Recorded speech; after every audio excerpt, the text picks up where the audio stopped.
ओम नमः सिद्धेभ्यः।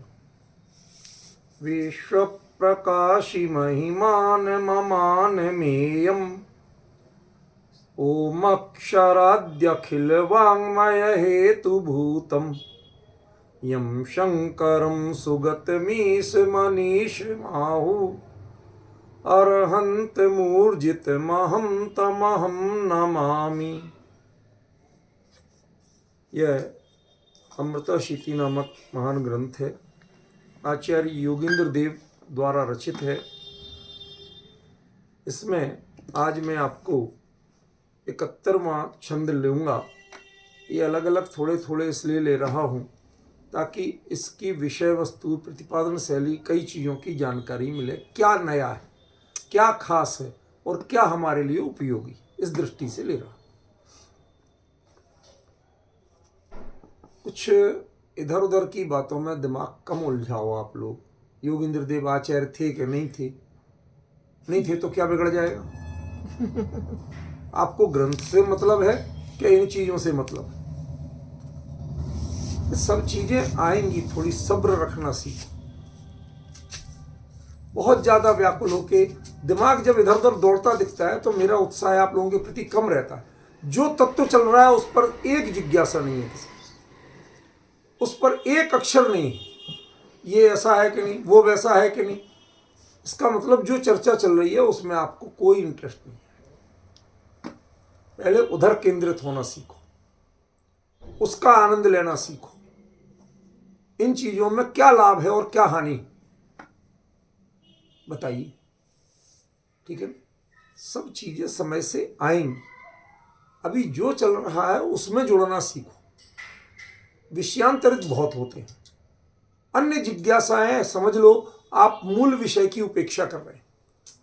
उपयोग की क्षमता सीमित है। जब वो सही विषय में नहीं लगेगा तो इसका मतलब दूसरी जगह लग रहा है, और जब उधर लग जाएगा तो ये बात अपने आप छूट जाएगी। समझ रहे ना आप? सामने से दो बॉल आ रही हैं, अब दोनों तो पकड़ी नहीं जाती। एक पकड़ ली दूसरी छूटेगी। अब तय करो क्या पकड़ना है आपको। थोड़ा सा अभी पहले उपयोग स्थिर करना सीखो। जो बात चल रही है उसको सीखना के अभ्यास करो। क्या चल रही है, क्यों चल रही है, कितनी गंभीर चर्चा चल रही है, और उसमें यदि हमसे इस तरह की बातें की जाएंगी तो थोड़ा सा मैं फील करता हूं कि सामने शायद उतनी गंभीरता नहीं है। अभी जो विषय चला उस पर एक अक्षर किसी का नहीं आया, और जो नहीं है अभी चर्चा का विषय उस पर दिमाग दौड़ रहा है। मुझे डाउन दी ट्रैक करने की कोशिश मत करो। मैं जिस ट्रैक पे चल रहा हूं, मुझे जिस ढंग से अमृतशीति समझाना है उस ढंग से समझाऊंगा। मुझे ट्रैक से उतारने की कोशिश मत करो। शांत रहो थोड़ा। छंद क्या है, इसकी विशेषता क्या है, अपने आप समझ में आएगी। पहले छंद पढ़ लें। करण जनित बुद्धिर नेक्षते मुक्ति मुक्तम श्रुत जनित मतिर्या स्पष्ट वेदा मेयाव भाषा उभय मति निरोध स्पष्ट मत्यक्षमक्षम स्वमधिवस निवासम शाश्वतम लक्ष्यते तुम। जो अभी पिछली 2 दिन पहले चलाई थी चर्चा, उसमें जो बात आई थी उससे अगले स्टैंडर्ड की बात है।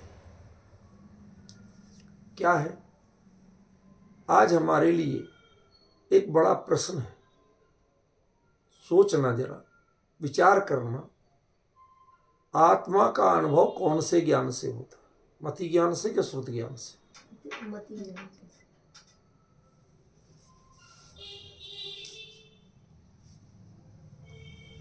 मैं सब सुन रहा हूं, नहीं भी बोल रहा, सब समझ रहा हूं, ठीक है ना?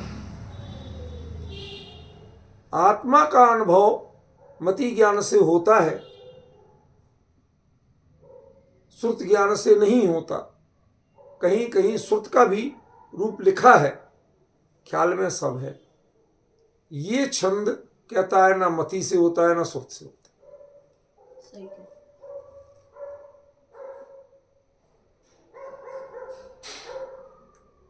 क्या कह रहा हूं? अब ऐसे प्रश्नों को, पहले प्रश्न तो उठे और ऐसे प्रश्नों का उत्तर समझने की क्षमता जगे, तब पता चलेगा कि अमृताशीति है क्या, योगींद्र देव बता क्या रहे। जो परमात्म प्रकाश योग सार में पूरे में जो प्रश्न नहीं उठ पाए तत्व के गंभीर, उन सब प्रश्नों को सामने रखते हुए योगींद्र देव ने अमृताशीति को लिखा है।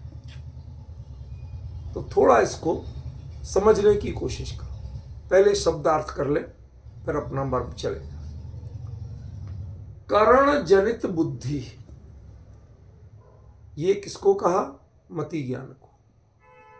तद इंद्रियान इंद्रिय निमित्तम, करण इंद्रिय, जनित उससे होने वाली बुद्धि, वो क्या है? न ईक्षते, नहीं जान पाती है, नहीं देख पाती है, नहीं निर्णय कर पाती है। किसका?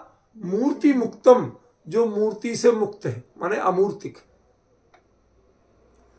करण जनित, इंद्रिय जनित बुद्धि जो है वो अमूर्तिक को देख ही नहीं पाती।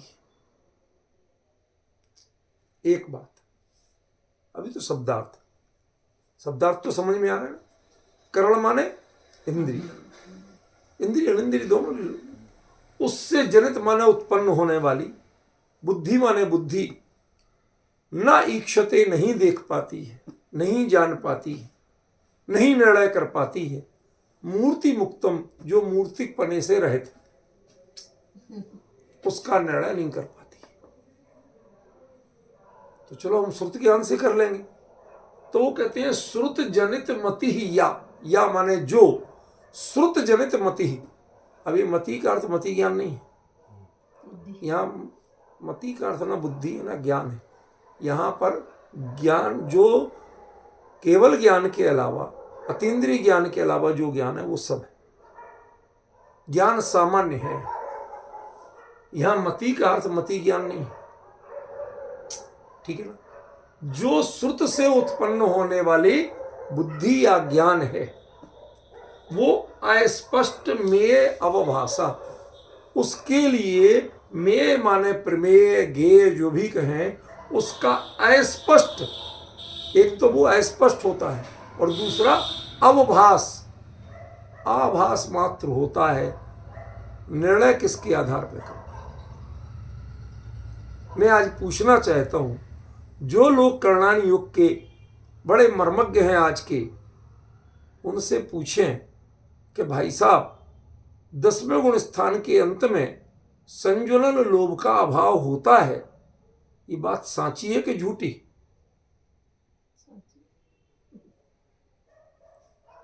आप साची किस आधार पे कह रहे? कि शास्त्र में लिखा है। तुम्हें कुछ पता है? जो इन्होंने कहा था वो हमने कह दिया।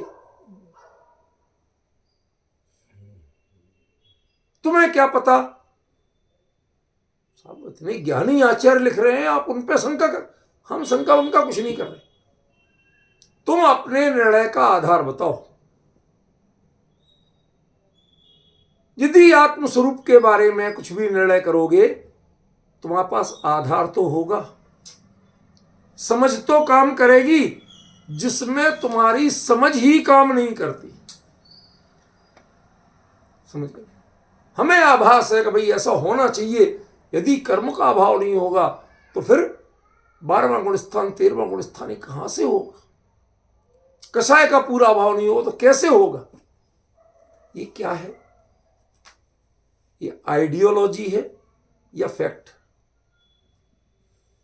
मेरा प्रश्न समझ में आ रहा है नहीं? ऐसा होना चाहिए। मुझे तो ऐसा लगता है, बात में तो दम नजर आती है। ध्यान रखना, दुनिया में बहुत से ऐसे किस्से हैं जिसमें बात में दम नजर आती है, वैसा होता बिल्कुल नहीं। समझ गए ना? किसमें? श्रुत जनित मति। श्रुत शास्त्र से आपने क्या समझा? बहुत सी चीजें गलत समझी जा रही हैं आज भी, नहीं समझते हैं लोग। हम दावा जितना चाहे करें, भक्तांबर जैसा ग्रंथ है, जितने भी विद्वान हैं, एक भी यदि ये कहने वाला मिल जाए कि ये लोकांतिक देवों के द्वारा की गई भगवान के वैराग्य के या दीक्षा कल्याणक की स्तुति, उसको आधार बना करके, उसको आदर्श बना करके ये स्तोत्र लिखा गया है। और लोकांतिक देव ही क्यों? क्योंकि वो सारी चीजें देखना पड़ेंगी। पिछले भाव में गारंटी से वर्धमान चारित्र के धनी भावलिंगी सच्चे मुनिराज थे, जिनकी इतनी प्रबल भावना के अगले भाव में बस इतना टाइम काटना और लेना ही लेना है, जो अवृत्ति होके भी महावृत्तियों जैसा जीवन जीते। बताओ, इतना तो महावृत्ति भी नहीं करेंगे, चर्चा तक नहीं करना, अंदर में घोखते रहना उसी विषय को और उससे अपने परिणाम निर्मल करते रहे। एक छोटा सा रूप बताता हूं, रूपक बताता हूं। क्या एक व्यक्ति ने कोई गलती की, चलो खोल के बोल देता हूं, रावण ने कोई गलती की। अब वो चुपचाप नरक में क्या कर रहा है? प्रायश्चित या गर्व?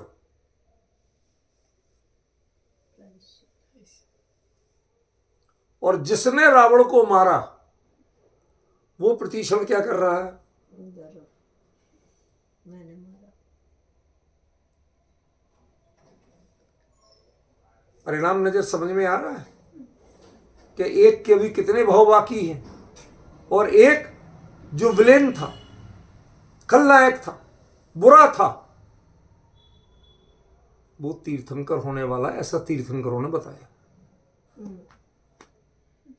क्या कहा? वो तीर्थंकर होने वाला है, ऐसा तीर्थंकरों ने बताया। डिफरेंस समझ में आ रहा? आप रावण रावण कह के उसके पुतले जला जला के दिमाग में लोगों के कचरा भर दिया कि नहीं? ओ दुष्ट था, दुष्ट था। अरे वो पर्याय कब की गई।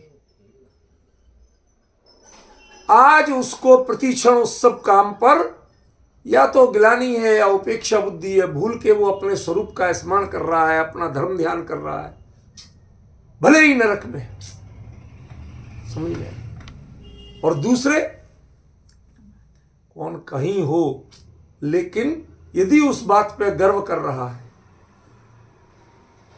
अपराधी को मारने का काम किसका होता है? जेल में होता है ना फांसी देने वाला, कौन कहलाता है भाई साहब? मेरा नाम बताना उसका। क्या कहते हैं? जल्लाद यदि कहते हैं, वधिक यदि कहते हैं, तो वध करना ये तो पुण्य का काम होता हो। तो तुमने यदि किसी का वध, भले ही वो पापी था एक अलग बात, उसने गलत किया था अलग बात, लेकिन तुमने क्या किया था ये बताओ। तुमने कौन सा उल्लेखनीय कार्य किया था? मोक्ष मार्ग में कितने कदम आगे बढ़ गए थे तुम? ये चर्चा यदि प्रथमान योग भी इसी जिनवाणी का अंग है दी, तो वो तो मोक्ष मार्ग की चर्चा होना चाहिए उसमें, कि संसार मार्ग की। लेकिन दिमाग में क्या बसाया जाता है? रावण बुरा था, रावण बुरा था, रावण बुरा था। वो कब का अच्छा हो गया, और हमें बेमतलब में हम कर्म बांध बांध के नरक निगुद की तैयारी कर रहे हैं। हाय रावण, वो ऐसा दुष्ट था, उसके सत्यानाश, उसका जो होना था हो लिया। एक और रावण कह के गालियां देते हो, और दूसरी ओर भूत भविष्य वर्तमान की 30-24 में ध्यान वो कह के अर्घ चढ़ाते हो। अर्घ क्यों चढ़ाते हो भाई? यदि दृष्टि नहीं सुधरी है तो ऐसा करते क्यों? मतलब श्रुत जनित मतिरिया, शास्त्र से आपने पढ़ लिया प्रथमान योग, वो फलान योग, उन्होंने ये किया वो किया। ये पढ़ पढ़ के दिमाग में कितना कचरा भरा है। आप एक पर्याय को पकड़ के बैठे, स्टेशन ही नहीं छूट रहा आपसे। कभी एक काम करना मत। करने को क्या भले, करना मत यार। मेरे को अभी यार जेल भिजवाओगे क्या? मैं बातें ऐसी कह रहा हूं कि कभी कोई ट्रेन में आप गेट पे खड़े हो और सामने स्टेशन कोई निकल रहा हो, ट्रेन बहुत धीरी हो, उस पे एक सोने का खंबा लगा हो, तो उसे पकड़ लेना। ट्रेन तो रुकने वाली नहीं है। अब जो सोने के खंबे को पकड़ोगे उससे क्या होगा? अब हाथ टूटे, पांव टूटे, सिर टूटे, जो कुछ होगा वो तुम्हारे ही होगा। दुर्दशा वो पर्याय बीते कब से निकल गई, और उसकी बात को लेके आज भी आप कषाय बांध के उसको पकड़ के बैठे। तुम्हें पता भी है, एक समय की पर्याय को देखा है, अगले समय में जीव के परिणामों की जाति क्या होती है जानी है? कुछ भी नहीं जाना, सिर्फ किस्से कहानियों में लटके पड़े हो। तुम्हें देखना है तो अंतरंग परिणति को देखो। इनको क्या देखते हो? तुम आत्मा को भी जानना चाहते हो तो शास्त्र से जानना चाहते हो। शास्त्र से आत्मा समझ में आएगी। जो होने वाला नहीं है उस पे आप दृढ़ता से पकड़ के बैठे हो। समझ में? वो मैंने बताया था ना, वो झांसी पे दो पंडित, ज्यादा पूरा नहीं बताऊंगा, लास्ट की बात। उस एक कोच में देखा बिल्कुल जगह खाली, उनने आराम से बिछाया और लेट गए। कहते भाई इस जमाने में ट्रेन के जनरल डिब्बे में इतनी जगह मिल गई, अब तो ये सफर आराम से कट जाएगा। तुम जिस कोच को पकड़ के बैठे हो वो कोच तो कटने वाला था। वो यार्ड में पहुंच गया जो चला, तो आपने कि चलो भाई बहुत देर में सही ट्रेन चली तो सही। तुमने यही नहीं ध्यान दिया कि वो जाना आगे थी, ये पीछे जा रहा था। तुम तो लेटे लेटे सोच रहे चल रही ट्रेन, जब यार्ड में जाके पटक दिया तो झड़बड़ा के उठे, अरे कहाँ आ गए? कौन सा स्टेशन? काय का स्टेशन? कहाँ जाना था? दिल्ली की ट्रेन तो गई, ये तो कटके यहीं रह गया। तुम्हारा उपयोग किसी प्रलंबन से कटके वहीं अटका पड़ा है, तुम अपने में के साथ चल ही नहीं रहे। तुम अपने वर्तमान परिणाम को वर्तमान स्थिति के साथ देख ही नहीं रहे, वस्तु स्वरूप के साथ देख ही नहीं रहे। श्रुत जनित मतिरिया अस्पष्ट में या भाषा तुम्हें अस्पष्ट अवभास देती है, आधी अधूरी जानकारी देती है। उससे आप सोचते हो कि परफेक्ट जानकारी मिल जाएगी, तो नहीं मिल रही है आपको। शास्त्र के शब्द और उनकी पंक्तियां, उनको बताने की क्षमता सीमित है। उसके व्याख्यान टीका करने वालों के भी अपनी अपनी शैली है। कितना क्लियर होगा और कितना नहीं होगा कौन दावा कर सकता? समझ गए? आज ही आपने सुना था कि प्रवचन सार तो ज्ञान प्रधान है।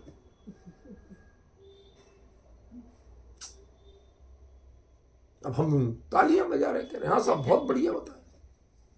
तुम्हें पता है किस लेवल की कहां की चीज है वो? अरे साहब बड़े प्रोफेसर बोल रहे थे, क्या होगा इसका? कहते हमें बुलाते ही काय को, बताते ही काय को? इसीलिए तो बुलाते हैं, पता तो चले। तुम अपनी बुद्धि काम तो करना शुरू करो। यही तो दिखाना है कि तुम सबको हाँ जी करते हो, तो इसका मतलब तो हमें भी हाँ जी ही करते हो, समझते कुछ नहीं हो।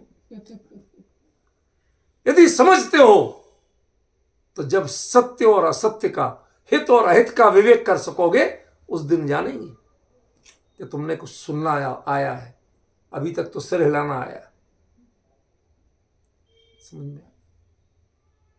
देखो उभय मति निरोध, दोनों प्रकार के ज्ञान, दोनों प्रकार के क्षयोपशमिक ज्ञान, मति और श्रुत, दोनों का निरोध करो, दोनों से काम लेना बंद कर दो। ना करण जनित बुद्धि वाले मति ज्ञान से, ना श्रुत जनित मति वाले श्रुत ज्ञान से। पंचेंद्रिय के विषयों का सेवन भी नहीं करना, उन पे मजे भी नहीं लेना, उनमें भी आकर्षण नहीं रखना, तो शास्त्र जो तुम्हें पढ़ाता है उसमें भी गुलामी नहीं रखना।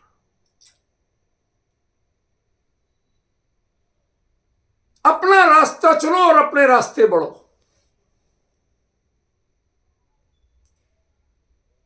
और ये चीज मैं अपने अनुभव से कह रहा हूं, दृष्टांत के रूप में कह रहा हूं, सिद्धांत के रूप में। एक बार कुछ तकलीफ हुई शारीरिक, कहां जाओगे आप? डॉक्टर के पास ही जाओगे। मैं भी गया, उसने थोड़ी 2-4 जांचें लिखी, उसने कहा फला आपको ये चीज है, आप तो ये दवाई करो।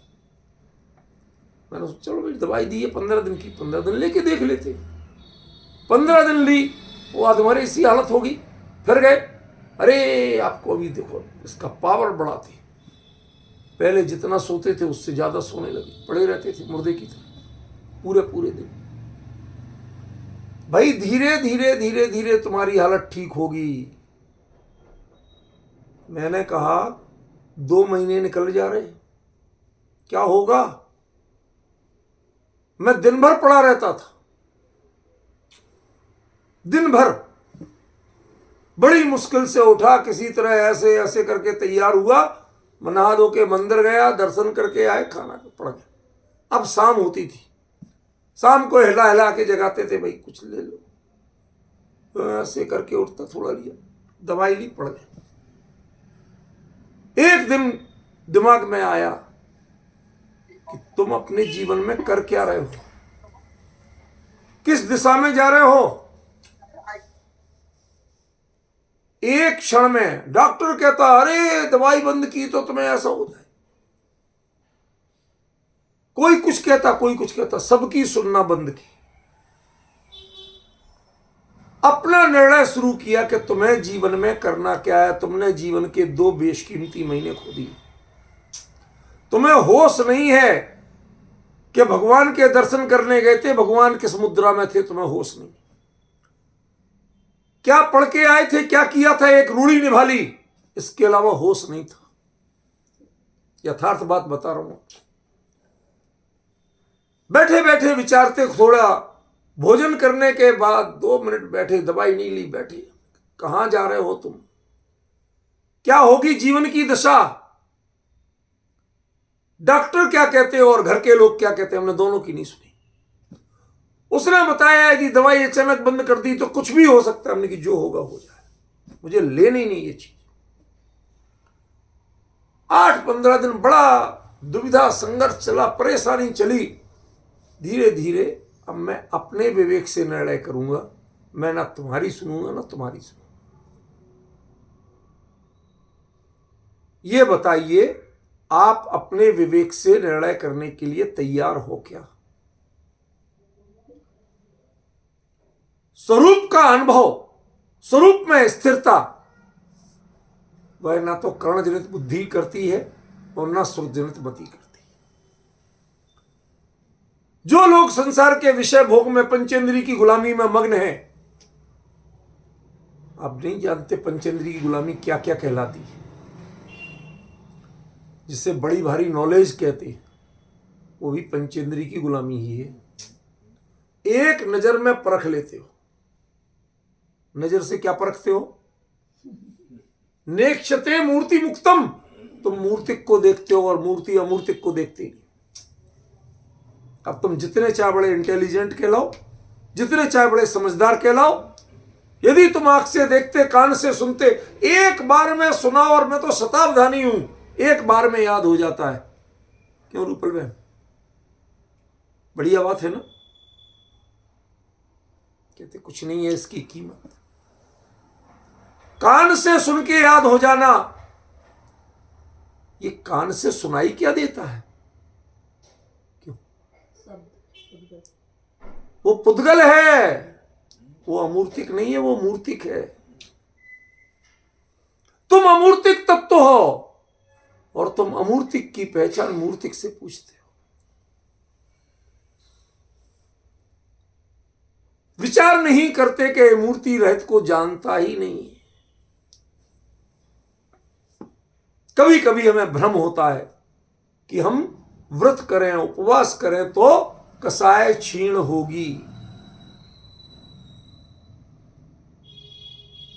99% इससे उल्टा होता है। 1% का निषेध नहीं कर रहा हूं, 99% को इससे उल्टा होता है। जिस चीज का विकल्प छोड़ने के लिए व्रत था, उसका व्रत विकल्प नहीं छूटता है, बल्कि ज्यादा सवार रहता, उसी का विकल्प रहता है।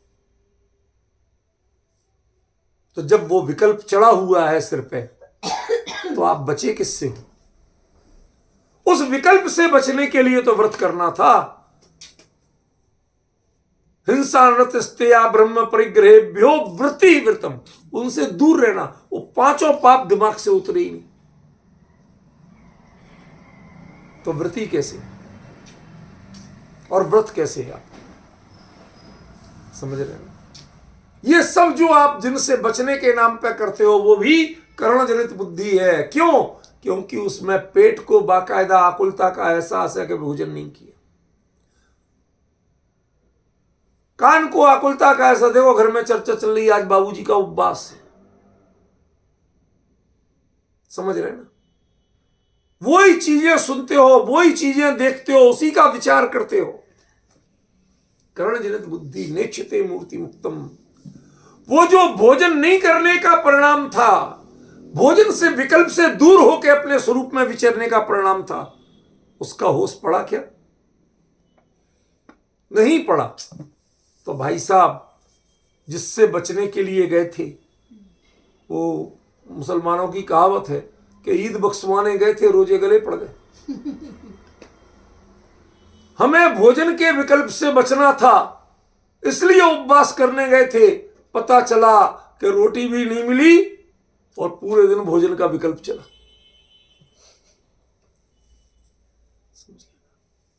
ये करणजनित बुद्धि हम नहीं समझ पाते। हम सोचते हम व्रत कर रहे हैं, हम उपवास कर रहे हैं, हम तो साहब नंगे पैर मंदिर जाएंगे।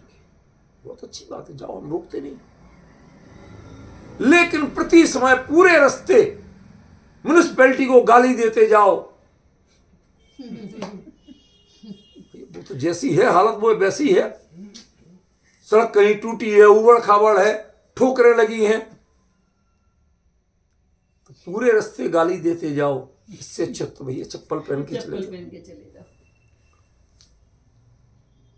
आपने किया क्या ये बताओ? वो त्याग करके, चप्पल का भी विकल्प त्याग करके, अब भाई साहब ना मैंने कहां उतारी, कौन उठाएगा, मैं पहन के नहीं आया था। समझ गए? आप इस निर्भर होने के लिए गए थे कि रास्ते भर गालियां देने और विकल्प जाल लेने के लिए। क्या हुआ रे, कंकड़ चुप गया, लोग बात करते नहीं, तमीज नहीं है। तमीज नहीं तो कंकड़ ज्यादा है तो पहन के चल लेते, चप्पल बचा लेते। कम से कम मंदिर में आते, 4 गालियां देते हुए तो नहीं आते। ये परिणामों की गति आप देव नहीं विचारते हैं। हम लोग बाहरी क्रियाओं पर जोर देते हैं, वो भी करणजनित मति है। नेक्षते मूर्ति मुक्तम, वो अमूर्तिक तत्व को देखती ही नहीं है। तुम ये व्रत उपवास करके भी, मैं विषय भोग करने की बात नहीं कर रहा हूं, व्रत उपवास करके भी, नंगे पैर तीर्थ वंदना करके भी आप पाते क्या हो, मुझे ये बता दो। मूर्तिक। आप मूर्तिक का ही विचार करते हो, अमूर्तिक का विचार तक नहीं चल पाता। अनुभव तो बहुत दूर की बात। समस्या की बात ये है। छुटकारा पा सको तो हम तो आपका अभिनंदन करते हैं। ये किया क्यों था आपने? अमूर्तिक तत्व को जानने के लिए किया था, और वो तो आपको मिला ही नहीं। तो अब जरा निराश हुए, इंद्रियों की बात नहीं करेंगे, अब तो हम शास्त्र का अभ्यास करें, चिंतन करेंगे, मनन करेंगे, नमोकार मंत्र पढ़ेंगे, ये करेंगे, सब करेंगे। मान लिया, बहुत अच्छा। इसमें जो शास्त्र में लिखा है वो तुम्हें कितना समझ में आता है, और जो तुम अंदर में झांकते हो तो तुम्हें कितना समझ में आता है। समय सार जी में ज्ञायक भगवान आत्मा की जो गाथाएं हैं, 38वीं हो, 73वीं हो, 144वीं हो, उनमें जो आपको लगता है जितना आप विकल्प जाल में आनंद लेते हो उतना निर्विकल्प का आनंद ले पाए क्या?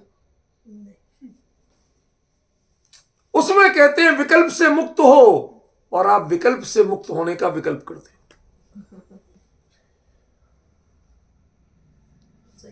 विकल्प से मुक्त हो पाए हो तो बता दो भाई साहब, हम स्वीकार करते हैं, आपका अभिनंदन करने को तैयार। अब क्या करते हो कि अब विकल्प से मुक्त होने का विकल्प करते हैं।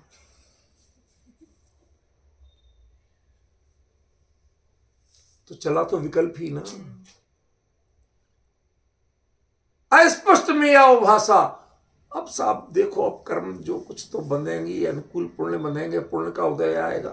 पुण्य करत संसार सुख, पुण्य करत निर्वाण। ये जो भ्रम पालते हैं दिमाग में, वायरस पनपते हैं, क्यों? क्योंकि पता कुछ नहीं है, क्लियर कुछ नहीं दिखता है। शास्त्र ने कहा ये सही है, लेकिन आपकी बुद्धि में कुछ समझ में आता है, कुछ दिखना शुरू होता है, वो भी आपको काफी कुछ कल्पनाजीवी बनाता है। इसलिए उभयमति निरोध, दोनों प्रकार की बुद्धि का निरोध करो, बंद कर दो। ना शास्त्र से सुनो, ना इंद्रियों की सुनो। तो कहां जाओगे, क्या करोगे? तो कहते हैं स्पष्टम अति अक्षम अक्षम। शब्द जरा पढ़ना, टिपिकल है। स्पष्टम, स्पष्ट भी है, अति अक्षम, इंद्रियों से अतिरिक्त है, इंद्रियातीत है। और फिर अक्षम क्यों कहा? कि अक्ष नाम आत्मा का, अक्षाणी इंद्रियाणी और अक्षम आत्मा, अक्ष नाम आत्मा का भी। पॉइंट समझ रहे? अत्यक्षम, जो इंद्रियों से अतीत है, ऐसा भी एक अक्ष है। समझिए? स्वम, वो कौन हो? वो मैं हूं। अधिवस, जो ही मिले इसमें अधिवास कर लो। वास करना माने रहना, और अधिवास करना माने आत्मसात कर लेना। अंतर समझ में आया? कुछ नहीं आया? सुनो, समझाता हूं। आप घर में रहते हो, घर अलग होता है, आप अलग होते हो। उसकी संवेदनाएं आप में नहीं घुसती। आप जो मजे लेते हो वो अपनी कल्पनाओं के लेते हो, घर के नहीं लेते हो। घर में कोई संवेदना है ही नहीं, वो तो जड़ तत्व। ठीक है, होता है ना ऐसा। अब मैं दूसरी बात कहता हूं। आप में कोई भूत घुस गया,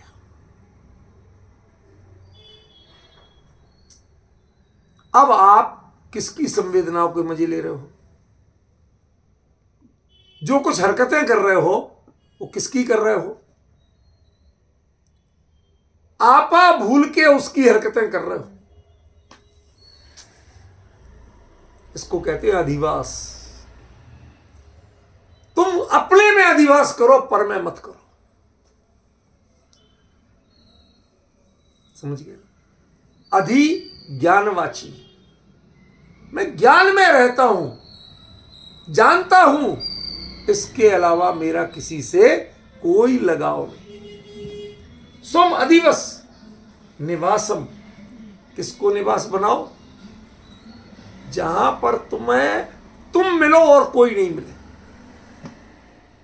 ऐसे निवास को शाश्वतम लक्ष्य से तुम यदि ऐसे अपने में जम गए तो शाश्वत निवास को प्राप्त करोगे। उसके बाद कभी तुम्हें एड्रेस बदलना नहीं पड़े।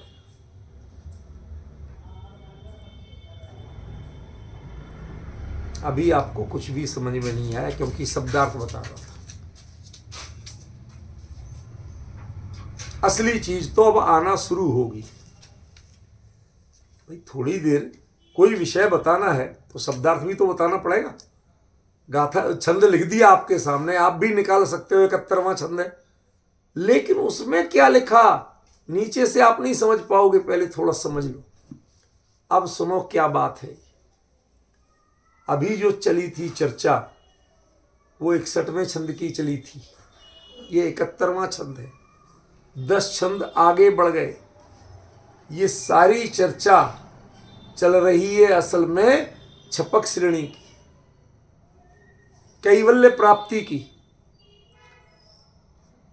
उसमें क्लियर कहते हैं कि तुम आंखों से जितना शास्त्र को भी देखते हो, ज्ञानी गुरु को देखते हो, वीतरागी देव को देखते हो, कानों से जितना जिनवाणी को सुनते हो, ये सब क्या है? ये तो करण जनित बुद्धि है। तुम्हें कान से सुनना नहीं, आंख से देखना नहीं। यदि तुम्हें कान से सुन के और आंख से देख के मन में कुछ हुक जगती है, इसका मतलब है कि अभी आप मति ज्ञान की इंद्रियाधीन अवस्था से ऊपर नहीं उठे हो। ये कोई विषय भोग की बात नहीं है। क्या करते हो आप? भाई साहब दिन में मैं तो 8 घंटे स्वाध्याय करता हूं, कम से कम 50 पेज तो रोज पढ़ता हूं। अच्छा करते हो कि ना? कहते करण जनित बुद्धि नेक्षते मुक्ति मुक्तम।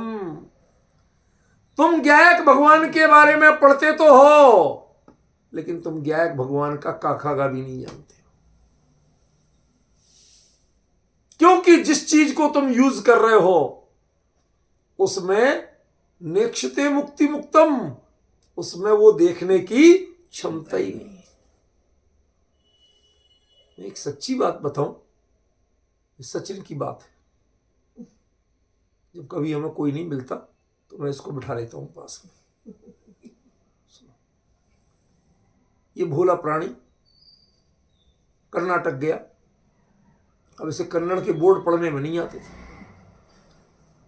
तो डॉक्टर के पास गया कि डॉक्टर साहब मैं पढ़ नहीं पाता हूं। तो उसने चश्मा टेस्ट की, थोड़ी बहुत कमी निकली। उसने कहा चश्मा बनवा लो। डॉक्टर साहब बनवा तो लूंगा, कि उसके बाद तो पढ़ पाऊंगा? कि हाँ बिल्कुल पढ़ लोगे। खाम खाम लोग कन्नड़ पढ़ना सीख चाहते हैं। डॉक्टर का चश्मा लगा लो, कन्नड़ पढ़ना आ जाए। अरे तुझे कन्नड़ नहीं आती? कहते नहीं। अब वो काम क्या था? ज्ञान का काम। किससे लिया? चश्मे से। अरे चश्मे से ज्ञान नहीं होता है। ज्ञान का काम ज्ञान करेगा, चश्मे से कन्नड़ नहीं आ जाएगी। थोड़ी बहुत धुंधली दिखती थी, वो स्पष्ट तो हो जाएगी, लेकिन दिखेगा क्या? फिर भी वही जलेबी दिखेगी और स्पष्ट दिखेगी और माथा घूमेगा। इसलिए तुम्हें इंद्रियों के आधार पर जो भी तत्व ज्ञान करते हो, पढ़ते हो, देव दर्शन आदि करते हो, जिनवाणी सुनते हो, तीर्थ वंदना करते हो, जितने काम धर्म के तुम्हारे इंद्रिय आधारित हैं, जिनमें इंद्रियों का फंक्शन होता है, वो कोई भी काम तुम्हें अमूर्त ज्ञायक भगवान आत्मा की अनुभूति करा सकता नहीं है। हिम्मत तो निर्णय करो। करण जनित बुद्धिर नेक्षते मूर्ति मुक्तम। अब जरा समझ में आना शुरू हुआ। अभी तक तो शब्दार्थ चल रहा था, अब जरा रिदम में आया, अब छंद समझ में आना शुरू हुआ। क्या कर रहे थे आप? कोई भी ऐसा धार्मिक कार्य ले लो, कोई भी ऐसा आध्यात्मिक कार्य ले लो जिसमें 5 इंद्रिय और मन किसी की भी जरूरत है, भाई साहब धोखा मत खाना। उसमें ज्ञायक की चर्चा हो सकती है, ज्ञायक के चित्र हो सकते हैं। क्यों? आपने देखी क्या बोला मैंने? ज्ञायक के चित्र हो सकते। अरे बुद्धि भ्रष्ट हुई है क्या? ज्ञायक के चित्र बनते हैं क्या? चित्र तो पुतल के बनेंगे, रंगों के बनेंगे, कागज पे बनेंगे, सब मूर्तिक है। निक्षते मूर्ति मुक्तम, ये मूर्तिक से रहित किसी को जान ही नहीं सकता, इसमें क्षमता ही नहीं है। चश्मा जितना चाहे क्लियर कर लो, उससे ज्ञान नहीं होता है, उससे तो मात्र दिखाई देता है। आलोक ज्ञान का कारण है, इंद्रिय से ज्ञान। कितना बड़ा डिफरेंस है। निर्णय करना शुरू करो। तुम जितने व्रत, समिति, गुप्त जो चीजें पालते हो, पंचेंद्रिय जय में 5 इंद्रियों को जीत के बताऊंगा। क्यों भैया? जाना कहां पड़ेगा? इंद्रियों के पास। उपयोग कहां लगाना पड़ेगा? इंद्रियों के विषयों में। भाई पंचेंद्रिय विषय को जीतना है ना, तो कहां लगाओगे उपयोग?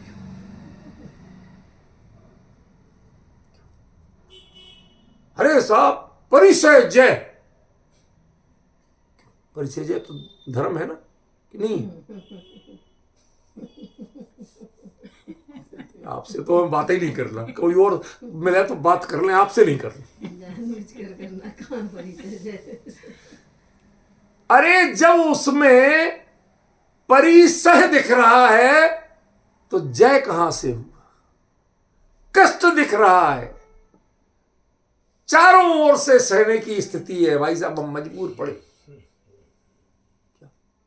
आप जंगल में जाते हो, शेर आ जाए अचानक तो क्या होगा, क्या करोगे? साहब मैं क्या करूंगा? ब्रेकफास्ट लंच डिनर जो करेगा वही करेगा, मैं क्या करूंगा? जहां हमारा जोर ही नहीं चलता तो किसको जीतोगे? जब परी चारों ओर से सहना है, सहने की स्थिति दिख रही है, कष्ट दिख रहा है, तो किसको जीतोगे आप? उससे लड़के क्या करोगे आप? शेर से भिड़के क्या करोगे आप? विवेक से चलना है कि लड़के जाना है। परिचय जय धर्म नहीं है, परिचय का विकल्प ही नहीं आना, उसे उसमें कष्ट ही नहीं दिखना। हम पढ़ते तो हैं, तो तेरे अब कौन कष्ट है, मृत्यु महोत्सव भारी। अरे उससे पूछो, कहते बहुत पीठ परारी, पेट में मरोड़ हो रही है, आंखों से धुंधला दिख रहा, सिर में दर्द हो रहा, तुम नहीं समझ पा रहे। तेरे सुनाने से हो जाएगा कि तो तेरे अब कौन कष्ट है, मृत्यु महोत्सव भारी। वो बेचारा डर के मारे बोल और नहीं पा रहा। ये श्रुत जनित मतेरिया स्पष्ट में अब आपको दिखाया जा रहा। भाई साहब शांति से, शांत परिणाम से छोड़ दो, बिल्कुल डिस्टर्ब मत होना, शांत शांत शांत छोड़ दो दे। अगले भाव में तुम्हारा बहुत भला हो। स्पष्ट में आओ भाषा, वो अंत समय तक चला तो जाता है, दुविधई में जाता है कि होगा कि नहीं होगा, किसको पता है? किसने देखा अगला भाव? किसके ज्ञान में दिखता है? ये जिनवाणी की जितनी, क्षमा करना मैं जो शब्द बोल रहा हूं, जिनवाणी को गलत नहीं कह रहा हूं, जिनवाणी की बातों से जो समझना चाहिए था वो तो तुमने समझा नहीं, और उनके शब्दों को पकड़ के जो बैठते हो, उसमें बुद्धि लगाते हो। हमें करना नहीं होगा, मैं बुद्धि लगाने वालों को बड़ी दया आती है। दुर्लभ मनुष्य भाव बीता जा रहा है, इतनी छोपसम भी है, वो अपने स्वरूप को समझने की जगह सारे कर्मों का हिसाब किताब बही खाता लेके खोल के बैठे हैं। मैं बताऊंगा कौन सा कर्म कब आएगा कब जाएगा, तुझे पता तक नहीं चलेगा।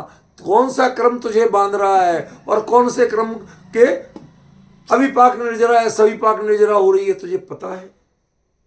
एक कर्म के निषेध का भी पता है। कर्म का मर्मज्ञ और विशेषज्ञ बन रहा है, और अपने को कौन सा कर्म बन रहा है उसका पता नहीं। एक पिक्चर में देखा था, क्षमा करना कभी, बहुत पुरानी बात है, कि वो एक ज्योतिषी था बहुत बड़ा, मैं इतना बड़ा ज्योतिषी हूं, मैं ये बता सकता हूं, वो बता सकता हूं। तो वो तो बदमाश आदमी था। उसने कहा, पंडित जी तुम हमारा तो बता रहे हो कि आज तेरे ऊपर शनि शनि बकरी है, राहु भारी है और ये है वो है, तो तुम्हारी क्या हालत है? कि मैं तो बिल्कुल चकाचक सब कुछ देख के हिसाब किताब से सारे अंगूठियां पहन के आया हूं। समझ में आया? उसने उठाई चप्पल और 4 लगाई खींच के पंडित जी की टाट। पंडित जी सड़क पर लौटते नजर आए। कि सारी दुनिया के भविष्य बताने वाले, अपना पता था कि आज कहां चप्पलें खाओगे। विडंबना यही है, सारे कर्मों का हिसाब बताने वाले, इसको ये पता नहीं है कि मैं कौन से कर्म बांध रहा हूं और उसका परिणामों का फल क्या होगा। एक क्षण का विचार नहीं है, सिर्फ रटे जा रहे हैं। क्षुद्र क्षोभसम के खेल में गाफिल पड़े हुए हैं। श्रुत जनित मतेरिया स्पष्ट में। भाई तुम्हें क्या समझ में आता है? शब्द रटते हो, इससे अधिक कुछ नहीं करते हो। थोड़ी देर के लिए इंद्रिय वृत्ति से जो कुछ भी होता है धर्म, उसको भी छोड़ो। श्रुत के आधार पे जो विकल्प जाल चलते हैं उनको भी छोड़ो। उभयमति निरोध, दोनों को छोड़ दो थोड़ी देर के लिए, बंद कर दो दुकानें दो। समझ में आया? एक हलवाई की दुकान है, एक दवाई की दुकान है। क्या बोला? एक हलवाई की दुकान है, बीमारी पैदा करती। दूसरी दवाई की दुकान है, बीमारी का इलाज करती। आपको भ्रम है कि दवाई बीमारी का इलाज करती है, वो 10 बीमारियां पैदा और करती है। कैसे? नाराज मत होना और करना मत। बता ही रहा हूं कि किसी को मच्छर काट रहा था, जोर से तमाचा लगाया, रोज रोज काटता था, आज निपटा दिया मैंने। उनके दूसरों के परिणाम बता रहा हूं, मैं बिल्कुल समझ। आपको पता है कि आपने, ये फैक्ट बता रहा हूं, आपने निपटा के कितना अपना नुकसान किया। उसकी जान ली ये मुद्दा नहीं है, आपने कितना अपना नुकसान किया। क्यों? क्योंकि उसका डंक तो आपको चुभा हुआ था। वो जितने विकार, जितने जहर अपने बॉडी में भरे घूम रहा था, उसके दबते ही वो सीधे आपके अंदर इंजेक्ट हो गए। अभी तक वो खाली आपका खून चूस रहा था, अपने विकार नहीं डाल रहा था। और आपने ये जो प्रयोग किया, उससे उसके सारे विकार आपके बॉडी में चले गए। परिणाम क्रूर हुए वो अलग, लेकिन वर्तमान में तो भौतिक रूप से भी आप नुकसान कर रहे हो। ये आपको विवेक नहीं है, पता नहीं। ये मारना और बचाना, इनके विकल्प से दूर हो जाओ। छोड़ो इन दोनों के विकल्प, किसको मारना और किसको बचाना। ना आप ऑल आउट लगाने के चक्कर में रहो और ना ऑल आउट हटाने के चक्कर में रहो।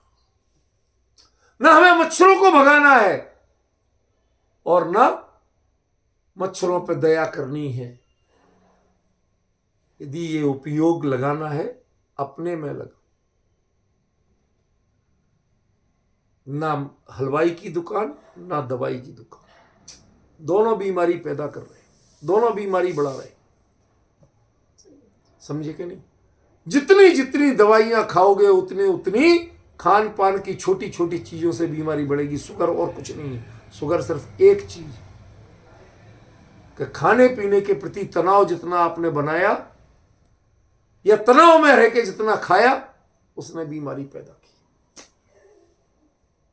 समझ में आया? उभयमति निरोध, ना हमें दवाई खाना है, ना हमें हलवाई माल खाना। दोनों से दूर होके निर्णय करो, तुम्हारा स्वास्थ्य किसमें ठीक रहता है? भोजन करके रहता है कि बिना भोजन किए रहता है? यदि आपको सात्विक भोजन से या नहीं खाने से या एक टाइम खाने से ठीक रहते हो, तो भाई साहब कृपा करके उस लाइन पे आ जाओ। साहब शास्त्र में तो लिखा नहीं है, डॉक्टर कहता नहीं है कि ना डॉक्टर की सुनो ना शास्त्र की सुनो। न दुनिया की सुनो कि अब घर के लोग क्या कहते हैं, मैडम क्या कहती हैं, भाई साहब खाना क्यों नहीं खाए, खाना खाए बिना थोड़ी होगा, किसी की मत सुनो। अपना निर्णय खुद करो, अपने को वीक्षते, अपने को देखो, तुम्हारी प्रणति कैसी चल रही है उसके अनुसार निर्णय करो। आकुलता तब मिटेगी, किसी से आकुलता मिटने वाली नहीं है, किसी को उपदेश से। उभयमति निरोधा स्पष्टम अत्यक्षम अक्षम, वो स्पष्ट होगा जब आपको पता चलेगा। डॉक्टर तो क्या रिपोर्टों के आधार पर बोलता है, वैद्य नब्ज के आधार पर बोलता है, आप संवेदनाओं के आधार पर निर्णय करो। वो चीज से मुझे फायदा हो रहा है कि नहीं हो रहा है, अंदर देखो भैया। यदि भोजन नहीं करने से उतना ही लाभ मिल रहा है तो नहीं करके चैन से रहो, करके मिलता है तो करके चैन से रहो। आकुलता कष्ट का कारण है, ये भोजन कष्ट का कारण नहीं। ना करना धर्म है, ना नहीं करना धर्म। समझ में आया? आकुलता नहीं होना धर्म है। इसलिए किसी की सुनने की जगह अपना निर्णय करना सीखो, अपने को देखो। ये मैं बाकायदा स्वास्थ्य से बोल रहा हूं। अपने हेल्थ को खुद ऑब्जर्व करना शुरू करो डॉक्टरों की जगह, आप ज्यादा फिट रहोगे। ऐसे ही शास्त्र या इंद्रियों की सुनने की जगह आप अपने वो स्वरूप की जानने की कोशिश स्वयं करो। ज्ञायक तत्व हो तुम, जड़ नहीं हो। तुम्हें चश्मा नहीं लगता है पवन जी, लगता है कि नहीं?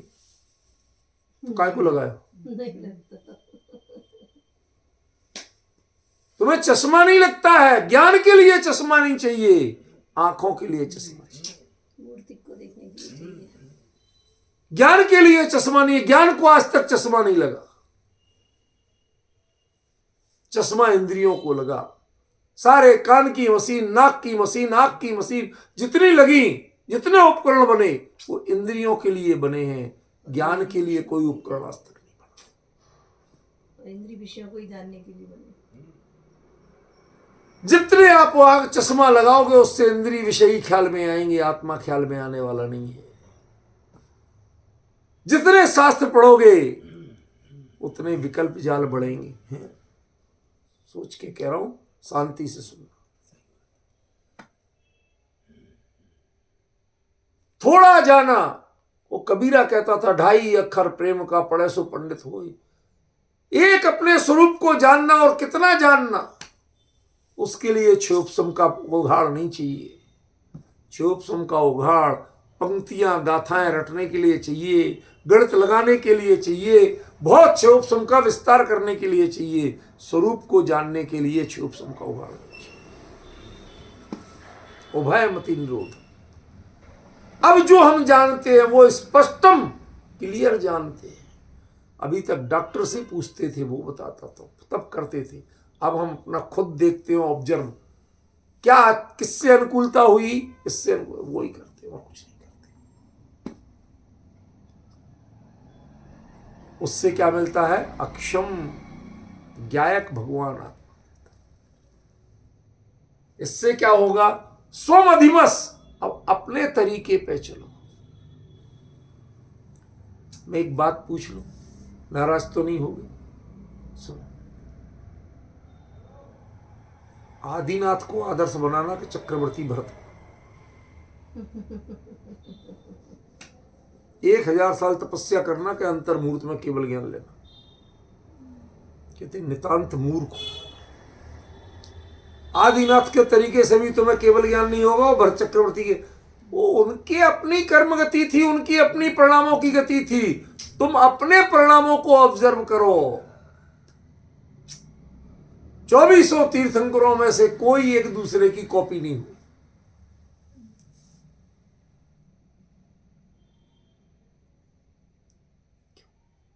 बहुत से लोग हैं, मेरे तो आधार सबसे बड़े आदर्श, मैं तो आदिनाथ का भक्त, कोई पार्श्वनाथ का भक्त। सबको कहीं ना कहीं के झंझट पसंद है। जैन दर्शन व्यक्तिवादी है ही नहीं। उनको देख के तो उन्होंने कौन कौन से तीर्थंकर को किससे वैराग्य हुआ था? हुआ था ना, देख देख के। सब लिखा तो है शास्त्र में, ये कहती नहीं हुआ था। अरे उसको देख के तुम्हारा कल्याण होने वाला नहीं है। तुम्हारे मन में जिससे वैराग्य जग जाए वो तुम्हारे लिए असली है। तीर्थंकरों के मॉडल तुम्हारे लिए असली नहीं है, उनके चरित्र तुम्हारे लिए असली नहीं, वो तुम्हारे लिए रोल मॉडल नहीं है। तुम अपने रोल मॉडल खुद बनो। इस सत्य को बतलाने के लिए कोई ग्रंथ समर्थ नहीं है। वो अपने अपने बताएंगे, तुम्हारी अपनी चाल है, उसको पहचानो। सोम दिवस और जो तुम्हें रास्ता मिला उस पर चल पड़ो, कोई दूसरा इलाज नहीं। शास्त्रों से पढ़ के तुम्हें मोक्ष नहीं होगा, किसी को आदर्श बनाने से मोक्ष नहीं होगा। अपने जितनी उलझने हैं अपनी सुलझाओ और अपने रास्ते जाओ। कितने उलझे हो, लोग बहुत कहते हैं भाई साहब किसका विकल्प तोड़ने से आत्मानुभूति होती है। मतलब विकल्प का विकल्प तोड़ने से आत्मानुभूति क्या? किसका विकल्प नहीं, विकल्प का विकल्प तोड़ो। तो विकल्प दिखते ही क्यों है, आते ही क्यों है? अब डिफरेंस समझ में आ रहा। सोम दिवस अपना रास्ता खुद चुनो, उस पे चलो। सुनी सबकी, बहुत सुन ली, बहुत पढ़ लिया, बहुत जान लिया और बहुत इंद्रियों के आधार पर धर्म कर लिया। सब पे विराम लगा दो। उभयमति निरोधा, इनको बंद कर दो दोनों दुकानें। कुछ नहीं करना, ना खाने का धर्म ना त्यागने का धर्म।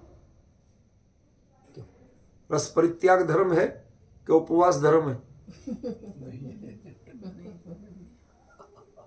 विजय जी जरा बताना, रस परित्याग धर्म है कि उपवास धर्म है? अब कोई नहीं बोलेगा। ऊनोदर धर्म है या उपवास धर्म है? कहते आपने समझ ही नहीं पाया, वो तो इच्छा निरोधस्तपा था। तुम्हारे अंदर जिस रास्ते पे चल के इच्छा और आकुलता नहीं हो वो था धर्म। तो भैया अपने परिणाम देखना थे, फिर दुनिया के शास्त्र क्यों पढ़े? किसने सिंह निष्क्रिय तप किया, किसने कौन सा किया? अरे साहब वो हमारे रोल मॉडल है। कहते जिंदगी भर पछताओगे, किसी को रोल मॉडल बनाओगे, उसकी गति अलग थी, तुम्हारी गति अलग। समझ में? सोम दिवस निवासम शाश्वतम लप्स्यसे तुम। यदि तुम्हें शाश्वत अपना इलाज करना है तो क्या तरीका? अपना इलाज अपने परिणामों को देख के खुद निकालो। पर को देखने से इलाज मिलने वाला नहीं। यह टिकाऊ इलाज होगा, दवाइयों का इलाज टिकाऊ इलाज नहीं। जिलवाणी जितना बताती है वो तुम्हें टिकाऊ इलाज नहीं है। किसी भी तीर्थंकर ने किसी की नकल करके मोक्ष नहीं पाया आज तक। सबके पारणा के दिन भी अलग अलग थे, सबके पारणा का पदार्थ भी अलग अलग था, सबके केवल ज्ञान के समय भी अलग अलग था, सबके निर्वाण के समय भी अलग अलग थे। कोई ने किसी की कॉपी नहीं कर पाई आज तक। कॉपी करके उद्गल में ही कॉपी करोगे, जे चेतन की कॉपी आप कर नहीं सकते, क्योंकि परिणाम वो तुम्हारे अपने हैं। जब तक तुम दूसरे को देख रहे, पराधीन बुद्धि है, तब तक तुम स्वयं अपने को जान ही नहीं सकते, अपने में अधिवास नहीं कर सकते, अपने में निवास नहीं कर सकते हो। क्या बताया, क्या स्वरूप बताया, कितनी अनंत स्वतंत्रता का मार्ग बताया। सेल्फ ऑब्जर्वेशन, अपने को ऑब्जर्व करो, जहां कमी लगे उसे दूर करो। समझ गए? किसी के लिए 100 कांटे लगे थे, आपके लिए जहां चुभ रहा वो निकालो भाई। कांटा कोई महत्वपूर्ण नहीं है, चुभन महत्वपूर्ण है। जिससे तुम पैर में चल नहीं पा रहे हो, वो चुभन निकालो और कुछ नहीं करना। कई लोगों के लिए कितने लगे रहते हैं कोई पता नहीं चलता। क्या चुभाए महत्वपूर्ण नहीं है, तुम्हें चुभन हुई तो निकालना महत्वपूर्ण। इसलिए अपने को देखो, अपने को जानो, ना इंद्रियाधीन धर्म करना, ना शास्त्र के कहे धर्म करना। अपने परिणामों का निरीक्षण करके स्वयं को, अपने आप को परिष्कार करो। ये एकमात्र तरीका है। सब तीर्थंकरों ने, मोक्षगामियों ने यही किया। किसी की देखा देखी किसी का कल्याण नहीं हुआ। ये मर्म जो बताया ये योगेंद्र देव ने अमृता शीति के 71वें छंद में बताया। कल भूमिका का लास्ट चलेगा, उसके बाद परसों से ग्रंथ शुरू होगा। ठीक है, आज समय